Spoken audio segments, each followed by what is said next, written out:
जय माता की दोस्तों। माता रानी की कृपा आप सभी लोगों को सदा और सर्वदा बनी रहे। दोस्तों आज की वीडियो में हम लोग बात करेंगे प्रदोष। प्रदोष व्रत क्या है, प्रदोष क्या है और किस प्रकार से करें, प्रदोष व्रत की कथा क्या है दोस्तों। तो आज की वीडियो में हम लोग बात करेंगे कि कब से ये प्रथा चली आ रही है या फिर कब से ये प्रदोष व्रत का विधान चला आ रहा है, इन सब विषयों पर हम लोग बात करेंगे दोस्तों।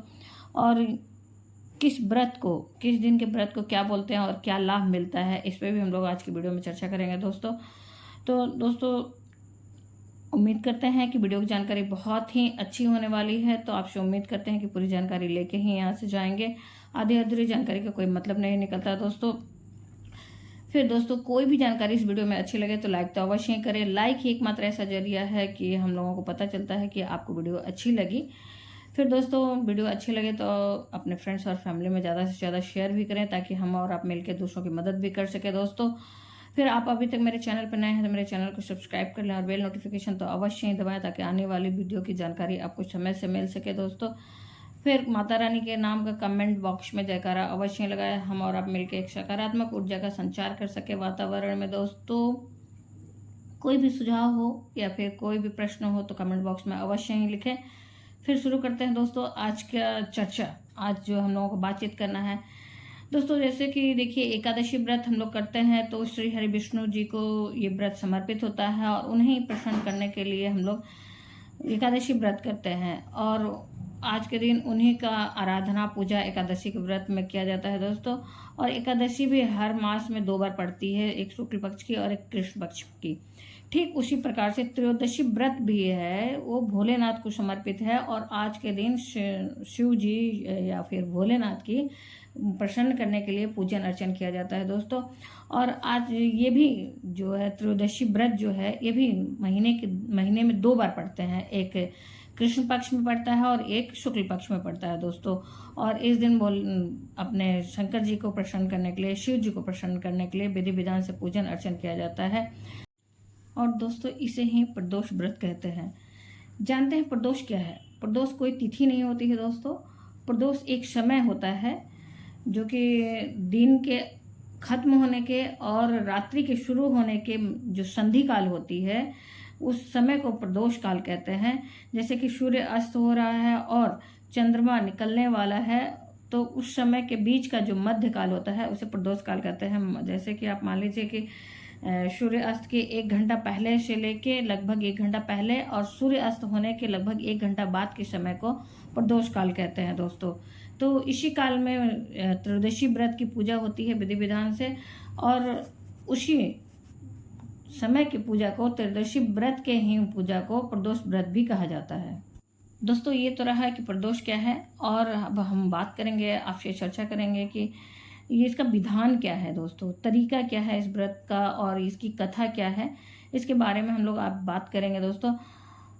हम आपसे चर्चा करेंगे कि ये व्रत क्यों खास है और बहुत महत्वपूर्ण क्यों है और किन लोगों को ये व्रत करना चाहिए दोस्तों। तो ये तो हम लोग वीडियो के लास्ट में जानेंगे कि किनको करना चाहिए। तो दोस्तों पौराणिक मान्यताओं के अनुसार जब भगवान शिव ने चंद्रदेव को क्षय रोग हो गई थी और बहुत ही पीड़ा में थे, बहुत ही कष्ट में थे और इतना ज़्यादा उन्हें तकलीफ हो रहा था कि उन्हें मतलब उनकी तो इच्छा थी कि उन्हें मृत्यु हो जाए। लेकिन उस समय शिव भगवान ने उनकी मदद की और क्षय रोग से उनको मुक्ति दिलाई थी। उस दिन भी त्रयोदशी का ही दिन था। जब दोस्तों त्रयोदशी के दिन भगवान चंद्रदेव को क्षय रोग से भगवान मुक्ति दिलाए, उस समय से मतलब श्राप से मुक्ति दिला दिए थे। चंद्रदेव को श्राप मिला था जिसकी वजह से उनको क्षय रोग हो गया था और उसी समय से ये त्रयोदशी व्रत प्रारंभ हुई और उसी समय से लोग मतलब इसे करने लगे। और उसी दिन से त्रयोदशी के दिन शिव जी को प्रसन्न करने के लिए आराधना पूजन सब कुछ विधि विधान से किया जाता है दोस्तों। प्रदोष व्रत को लेकर पौराणिक मान्यता है, जो पौराणिक तथ्य सामने आते हैं उनके अनुसार जब चारों तरफ अत्याचार होगा और दुष्ट शक्ति जो है हावी हो जाएगी और मनुष्य सिर्फ स्वार्थ की भावना से काम करेगा, उस समय जो मनुष्य भगवान शिव की आराधना करेगा त्रयोदशी के दिन वह सभी कष्टों से मुक्त हो जाएगा और वह मुक्ति प्राप्त कर लेगा दोस्तों। तो इसी प्रकार शिव चालीसा में वर्णित है, जैसे कि अक्सर हम लोग शिव चालीसा में पढ़ते हैं कि त्रयोदशी व्रत करे हमेशा ताकि तन नहीं रहे कलेशा। यह लाइन ही शिव चालीसा में आपने कई बार सुनी होगी दोस्तों, और इसी लाइन को लेकर यह व्रत बताया गया है कि जो मनुष्य इस व्रत को करता है उसे प्रदोष व्रत मतलब कहते हैं, और एकादशी से अलग होता है प्रदोष व्रत। एकादशी व्रत जो होती है उससे भिन्न होता है प्रदोष व्रत, क्योंकि देखिए ये प्रदोष व्रत है जो त्रयोदशी को पढ़ने वाले जो भी व्रत मतलब जिस दिन पढ़ता है उसके अनुसार इसके फल होते हैं, उसी के अनुसार इसके नाम भी होते हैं, उसी के अनुसार इसका महात्म्य भी होता है दोस्तों। ये बिल्कुल ही एकादशी से अलग है। जैसे त्रयोदशी कभी कभी सोमवार, मंगलवार, बुधवार, बृहस्पतिवार, शुक्रवार या शनिवार या रविवार को पड़ जाता है। तो दोस्तों जिस दिन भी मतलब पड़ा उसके हिसाब से इसका नाम भी हो जाता है। जैसे मान्यता है कि अगर रविवार को पड़ता है त्रयोदशी व्रत तो उसे भानु प्रदोष कहते हैं, और यह आयु वृद्धि और अच्छे स्वास्थ्य के लिए किया जाता है दोस्तों। इसी प्रकार सोमवार को जो पड़ता है व्रत वो सोम प्रदोष कहा जाता है, और यह अच्छे स्वास्थ्य के लिए किया जाता है और साथ ही इच्छा पूर्ति के लिए किया जाता है दोस्तों। मंगलवार को पड़ने वाले प्रदोष व्रत को दोस्तों भौम प्रदोष कहते हैं, और ये अच्छे स्वास्थ्य और असाध्य रोगों से मुक्ति के लिए किया जाता है। इसी प्रकार बुधवार को पड़ने वाले प्रदोष व्रत को सौम्य प्रदोष कहते हैं दोस्तों, और यह मनोकामनाओं को पूर्ण करने के लिए किया जाता है। गुरुवार को पड़ने वाले प्रदोष व्रत को गुरुवारा प्रदोष व्रत कहा जाता है, और इसको करने से शत्रुओं पर विजय प्राप्त होता है और शत्रुओं का नाश होता है दोस्तों। फिर शुक्रवार को किए जाने वाले प्रदोष व्रत को भृगुवारा प्रदोष व्रत कहा जाता है। इसको करने से सौभाग्य की प्राप्ति होती है और दाम्पत्य जीवन में शांति मिलता है दोस्तों, और दाम्पत्य जीवन जो होता है अच्छा चलने लगता है। शनिवार को पड़ने वाले प्रदोष व्रत को शनि प्रदोष कहते हैं, और ये पुत्र प्राप्ति और नौकरी प्राप्ति के लिए और अच्छे मतलब कहा जाए कि धन धान की प्राप्ति के लिए ये किया जाता है दोस्तों। मान्यता ऐसी है कि कोई व्यक्ति अगर 11 व्रत कर लेता है वह सभी रोगों से मुक्त हो जाता है, और आप भी ये व्रत करना चाहते हैं अगर तो आप ये 11 या 26 की संख्या में इस व्रत को कर सकते हैं, ताकि आपकी हर मनोकामना पूर्ण हो जाए। तो दोस्तों आप भी अगर इच्छा रखते हैं तो इस आंकड़ा का आप ध्यान रखें। इस जो आंकड़ा मतलब ये शास्त्रों में बताया गया है उसके अनुसार आप व्रत कर सकते हैं। और दोस्तों ये व्रत बहुत ही संवेदनशील होता है, इसलिए इसे विधि विधान से करना चाहिए। इस व्रत को करने के लिए कुछ बातों का विशेष ध्यान रखना चाहिए दोस्तों, जैसे कि यह प्रदोष काल में करने का विशेष इसका महत्व मिलता है। तो दोस्तों इस व्रत को करने के लिए जो है कि आप प्रातः काल में उठ के ब्रह्म मुहूर्त में उठ के स्नान नित्य क्रिया से निवृत्त होने के बाद स्नान आदि करने के बाद अपने घर में तो पूजन अर्चन करें ही, लेकिन विशेष करके अगर शिवालय आप जाते हैं तो बहुत ही महत्व है, बहुत ही लाभ मिलता है। और कहा जाए कि अगर सुबह में नहीं जा पाते हैं तो कोई बात नहीं, लेकिन संध्या काल में पूजन करने के लिए अवश्य ही आप जाएं शिवालय में, और संध्या काल का विशेष ध्यान रखें। और जैसे कि आप संध्या काल में जब पूजन करने जाएं तो प्रदोष काल का जो समय होता है उसका विशेष ध्यान रखें। इसके लिए आप किसी कैलेंडर से पता कर सकते हैं कि कब सूर्यास्त हो रहा है, और फिर उसके बाद जैसे कि या तो फिर आजकल ऑनलाइन भी आप पता कर सकते हैं, या आपके घर के आसपास जो भी ब्राह्मण हो उनसे आप ये प्रदोष काल के मुहूर्त का पता कर सकते हैं कि किस समय पूजा करना है।